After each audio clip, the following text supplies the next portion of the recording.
नमस्कार, मैं हूं रागनी वर्मन और आप देख रहे हैं राष्ट्रीय जगत विजन न्यूज।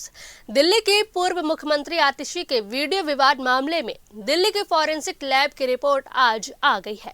उस रिपोर्ट का हवाला देते हुए दिल्ली विधानसभा के अध्यक्ष विजेंद्र गुप्ता ने कहा कि उस वीडियो में कोई छेड़छाड़ नहीं की गई है। दूध का दूध, पानी का पानी हो गया है। आपको बता दें कि इससे पहले आम आदमी पार्टी ने पंजाब की फॉरेंसिक लैब की रिपोर्ट में वीडियो की जांच करवाई थी, जिसमें पाया गया था कि आतिशी ने गुरुओं का अपमान नहीं किया है। ऐसे में पंजाब और दिल्ली दोनों की रिपोर्ट सामने आ गई है।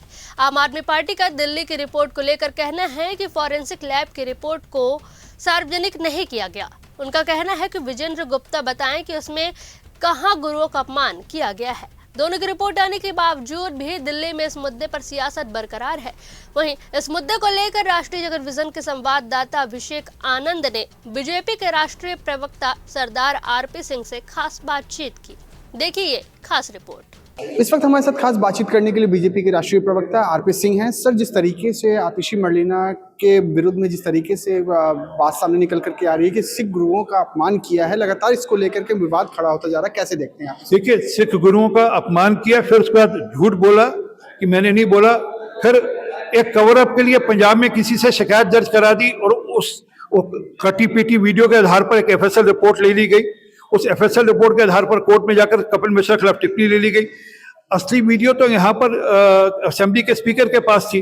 वो असेंबली के स्पीकर की वीडियो अगर होती तो ठीक मामला होता। असेंबली के स्पीकर ने एफएसएल की रिपोर्ट मंगवा ली है। उस रिपोर्ट के अनुसार जो आतिशी ने कहा था वो ठीक है, वो अपमानजनक तो है ही है, परंतु वो रिपोर्ट में आ गया कि उसने आतिशी ने वैसा बोला था।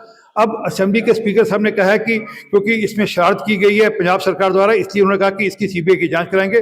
सीबीआई की जांच के द्वारा दूध का दूध, पानी का पानी होगा। आम आदमी पार्टी की राष्ट्रीय प्रवक्ता है प्रियंका कक्कड़, उन्होंने एक मांग करी है कि कपिल मिश्रा को 3 साल की सजा होनी चाहिए, जिस तरीके से निराधार आरोप लगा रहे हैं आतिशी मरलेना पे।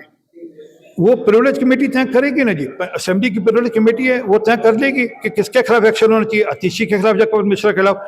सच तो यह है कि उन्होंने गुरुओं का अपमान किया, ऐसे गुरु का अपमान किया जिन्होंने देश के लिए शहादत, जिनकी शहादत हुई, धर्म के लिए जिनकी शहादत हुई। आखिरी सवाल सर ये है कि जिस तरीके, क्योंकि उनका ये आम आदमी पार्टी का ये कहना है कि 2026 में विधानसभा चुनाव भी है वहां पर, तो और इस बौखलाहटपन से इस तरीके से इसका चुनाव से क्या लेन देन है? वो जो बोली है आतिशी यहाँ पर विधानसभा में, उसका मामला है, वो वीडियो में है। वो जो दिल्ली के असेंबली के स्पीकर ने जो वीडियो पे एफएसएल की रिपोर्ट मंगवाई, उसमें सच आ गया है। अब इस सच से भाग सकते नहीं। अब सीबीआई की जांच होगी और इनको दिक्कत होने वाली है। वीडियो जर्नलिस्ट राजेश के साथ राष्ट्रीय जगत विजन न्यूज, दिल्ली। फिलहाल इस खबर में बस इतना ही। देश प्रदेश की खबरों से अपडेटेड रहने के लिए हमारे चैनल को सब्सक्राइब करें और नए खबरों के नोटिफिकेशन के लिए बेल आइकॉन जरूर दबाएं। नमस्कार।